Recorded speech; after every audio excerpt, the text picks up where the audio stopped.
মহাবিশ্ব সৃষ্টির পূর্বে আল্লাহ কি করতেন? মহাবিশ্ব সৃষ্টির পূর্বে আল্লাহ কি করতেন? বুদ্ধিবৃত্তিক চিন্তা ভাবনা ও কৌতূহলগত স্পৃহার বশবর্তী হয়ে প্রকাশ্যে কিংবা মনে মনে নাস্তিক কিংবা আস্তিক এই প্রশ্নটির সম্মুখীন হয়নি এমন মানুষের সংখ্যা নেহায়েত কম নয়। এখানে সৃষ্টির পূর্ব বলতে এক সুদীর্ঘ অতীত কালকে বোঝানো হয়েছে, যার মর্মার্থ হল এই সুন্দর অতীতে এই মহাবিশ্বের স্রষ্টা আল্লাহ তাআলা যখন এই মহাবিশ্ব বা কিছুই সৃষ্টি করেননি তখন তিনি কি করতেন।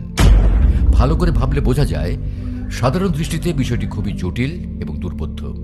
তবে বিষয়টি বুঝতে হলে প্রাথমিকভাবে আমাদের সময়ের প্রকৃত ধারণাটি সরলভাবে বুঝতে হবে যে প্রকৃতপক্ষে সময়ের প্রকৃতি বা কি রকম। আমাদের সরল দৃষ্টিতে সময় সবার জন্য এক, কিন্তু আসলে ব্যাপারটা সেরকম নয়। সময় স্থান ও গতিভেদে আপেক্ষিক, যা এক এক ব্যক্তির কাছে গতিভেদে এক এক রকম। আইনস্টাইনের আপেক্ষিকতার তত্ত্ব প্রমাণ করে যে সময় এবং স্থানের মধ্যে পার্থক্য রয়েছে। চলুন একটি সহজ উদাহরণ দ্বারা বিষয়টি আরো গভীরভাবে বোঝার চেষ্টা করি।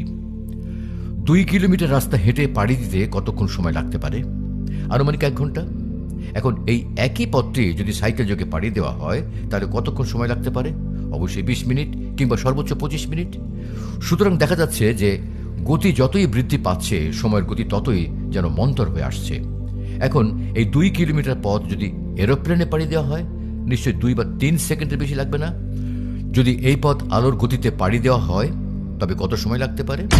আলোর গতি হচ্ছে এই মহাবিশ্বের সবচেয়ে দ্রুত। প্রতি সেকেন্ডে 3 লক্ষ কিলোমিটার পথ পাড়ি দেয় আলো। এজন্য 2 কিলোমিটার পথ পাড়ি দিতে আলোর সময় লাগবে 1 সেকেন্ডের 1,50,000 ভাগের 1 ভাগ, যা কিনা তুলনামূলকভাবে কোনো সময়ের মধ্যেই পড়ে না। সুতরাং আলোর গতিতে 2 কিলোমিটার রাস্তা পাড়ি দিতে সময়ের মান হবে প্রায় 0। এখন যদি আলোর গতি হয় সেকেন্ডে 3 লক্ষ কিলোমিটার, তাহলে যিনি আলোর স্রষ্টা তার কাছে সময়ের মান কেমন হবে?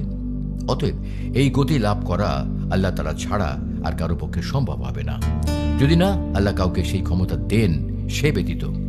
পবিত্র কোরআনে আল্লাহ তাআলা ইরশাদ করেন, অতঃপর সবাইকে সত্যিকারের প্রভু আল্লাহর কাছে পৌঁছানো হবে। শুনে রাখো, ফয়সালা তাঁরই এবং তিনি দ্রুততম হিসাব গ্রহণকারী। আল্লাহ রাব্বুল আলামিন এই আয়াতে একটি স্পেসিফিক শব্দ ব্যবহার করেছেন এবং সেটি হলো আসরা, যার অর্থ হলো দ্রুততম। আবার শাব্দিক অর্থে এটি দ্রুত কিংবা দ্রুততর নয়। সুতরাং আল্লাহর কাছে সময়ের গতি 0 বা সময় আল্লাহর কাছে স্থির, এটাই প্রতীয়মান হচ্ছে, কারণ তিনি সময়ের চেয়ে দ্রুত কিংবা দ্রুততম। সময় আল্লাহরই সৃষ্টি, তাই সময় আল্লাহর কাছ থেকে চলে যেতে পারছে না। যেহেতু সময় আল্লাহরই সৃষ্টি এবং সময় আল্লাহর কাছে স্থির, সুতরাং আল্লাহর জন্য তখন, এখন কিংবা পরে বলে কোনো কথা নেই, বা সময়ের এসব ভ্যালু আল্লাহর জন্য প্রযোজ্য নয়। অতএব মহাবিশ্ব সৃষ্টির পূর্বে আল্লাহ কি করতেন এইরকম কোনো প্রশ্নের অস্তিত্বই থাকতে পারে না। মনে রাখা দরকার যে আমরা সময়কে অনুভব করি একটি স্রোতধারার মতোই, যেটি কেবল ভবিষ্যৎ পানে ছুটে চলছে। এজন্য আমাদের পক্ষে অতীতে ফিরে যাওয়া সম্ভব নয়, কিংবা ভবিষ্যতে কি আছে সেটা ধারণা করার ক্ষমতা আমাদের নেই। যদি এবার আমরা সময়ের প্রতিটি মুহূর্তকে স্ন্যাপশট সিরিজের অভিজ্ঞতায় একটু দেখি, তাহলে কি বোঝা যায়? মুহূর্তের পর মুহূর্ত খুলে যাচ্ছে, মুহূর্তের পর মুহূর্ত। এবার আমরা প্রতিটি মুহূর্তকে যদি সমান্তরালভাবে সাজাই, এই পৃথিবীর প্রতিটি মুহূর্ত, পৃথিবীর সূর্যকে প্রদক্ষিণের প্রতিটি মুহূর্ত এবং এই অনন্ত মহাবিশ্বের প্রতিটি মুহূর্ত, তাহলে আমরা দেখব যে প্রতিটি মুহূর্তের ঘটনাগুলো ঘটেই যাচ্ছে এবং ঘটে যেতেই থাকবে। মহাবিশ্বের প্রতিটি স্থানে, অন্যান্য সবকিছুতেই এবং সময়ের প্রতিটি মুহূর্তেই। 13.5 বিলিয়ন বছর আগে আমাদের মহাবিশ্বের সৃষ্টির সূচনা লগ্ন থেকেই মিল্কি ওয়ে গ্যালাক্সিতে নক্ষত্র গঠনের সময়, এমনকি এই পৃথিবীর সৃষ্টির সময় 4.5 বিলিয়ন বছর আগে ডাইনোসরদের যুগে, এমনকি আজ পৃথিবীর এই মুহূর্ত পর্যন্ত, যেমন আমি যখন আপনাদের জন্য এই ভিডিওটি তৈরি করছি তখনও পর্যন্ত, প্রতিটি মুহূর্তে কোনো না কোনো ক্রিয়া ঘটেই চলছে এবং চলতেই থাকবে। সুগভীরভাবে এবং সুস্থির দৃঢ় দৃষ্টি দিয়ে স্ন্যাপশটের প্রতিটি মুহূর্তকে লক্ষ্য করে দেখা যাবে যে সব কিছুই নিজের জায়গায় স্থির থেকে যাচ্ছে। তাহলে দেখা যাচ্ছে অতীত চলে যাচ্ছে না এবং ভবিষ্যৎ পূর্ব থেকেই প্রস্তুত আছে। তবে এই ব্যাপারটি সৃষ্টির জন্য বা আমাদের জন্য প্রযোজ্য নয়, আমাদের স্রষ্টার জন্যই প্রযোজ্য, কেননা সময় তার কাছে স্থির। এজন্যই আমাদের ভবিষ্যতে কি আছে তা একমাত্র মহান আল্লাহ সুবহানাহু ওয়া তাআলাই জানেন এবং আমাদের অতীত তিনি রেকর্ড করে রাখছেন। আমি মৃতদেরকে জীবিত করি এবং তাদের কর্ম ও কীর্তিসমূহ লিপিবদ্ধ করি। আমি প্রত্যেক বস্তু স্পষ্ট কিতাবে সংরক্ষণ করে রেখেছি। তাহলে খুবই যুক্তিযুক্ত প্রশ্ন হিসেবে সাব্যস্ত করে বলা যেতে পারে যে যদি আল্লাহর কাছে সময় স্থির হয়েই থাকে, তবে কেন তিনি পবিত্র কোরআনের বিভিন্ন স্থানে অতীতের বিভিন্ন সময়ের কথা উল্লেখ করেছেন এবং ভবিষ্যতের বিভিন্ন ইঙ্গিত প্রদান করেছেন? যেমন বলা যেতে পারে, তিনি কোরআনে মহাবিশ্ব সৃষ্টির ব্যাপারে বর্ণনা করেন যে তিনি এই আকাশমণ্ডলী ও পৃথিবীকে 6টি সময়কালে সৃষ্টি করেছেন।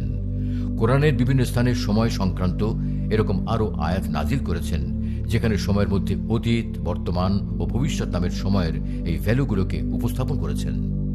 হ্যাঁ, সময়ের এই ভ্যালুগুলোকে আমাদের জন্য স্পেসিফিকভাবে উল্লেখ করা হয়েছে, কারণ আমাদের জন্য অতীত, বর্তমান এবং ভবিষ্যৎ বলে সময়ের কিছু পরিমাপ আছে, যা দিয়ে আমরা সময়ের ভ্যালুকে বুঝতে পারি।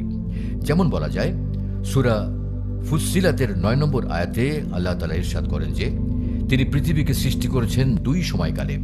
আবার অন্যত্র বলেছেন তিনি এই আকাশমণ্ডলী ও পৃথিবীকে সৃষ্টি করেছেন 6 সময়কালে। তাহলে 2 দিয়ে 6কে ভাগ করলে ফলাফল কি হয়? 3। সুতরাং এই ভাগফল থেকে স্পষ্ট প্রতীয়মান হয় এই মহাবিশ্ব পৃথিবীর চেয়ে বয়সে 3 গুণ পুরনো। মহাকাশ বিজ্ঞান আমাদের জানাচ্ছে বিগ ব্যাং এর মাধ্যমে এই মহাবিশ্বের সূচনা হয়েছে 13.5 বিলিয়ন বছর পূর্বে এবং এই পৃথিবীর সৃষ্টি হয়েছে 4.5 বিলিয়ন বছর পূর্বে। 13.5কে 4.5 দিয়ে ভাগ করলে ফলাফল হয় 3।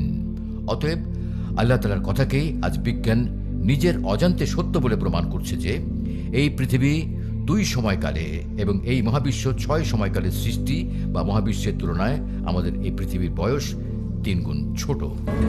আজ থেকে প্রায় 1,500 বছর পূর্বে এই আয়াতটি এমন সময় নাজিল হয়েছে যখন মহাকাশ বিজ্ঞানের বিষয়ে মানুষ ছিল একেবারে অজ্ঞ। তবে এই মহাবিশ্বের, আমাদের এই পৃথিবীর এবং সর্বোপরি আমাদের সবার সময়ের আদি এবং অন্ত সবকিছুই আল্লাহ তাআলা কর্তৃক সুপরিকল্পিতভাবে সেটা প্রকৃত মাস্টার প্ল্যান।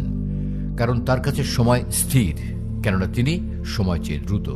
আর তাই মহাবিশ্ব সৃষ্টির পূর্বে আল্লাহ কি করতেন এরকম কোনো প্রশ্নের অস্তিত্ব থাকতে পারে না। সকল বিষয়ে আল্লাহ তাআলাই ভালো জানেন। তিনি আদি, তিনি অন্ত, তিনি ব্যক্ত, তিনি গুপ্ত, তিনি সর্ববিষয়ে সম্যক অবহিত।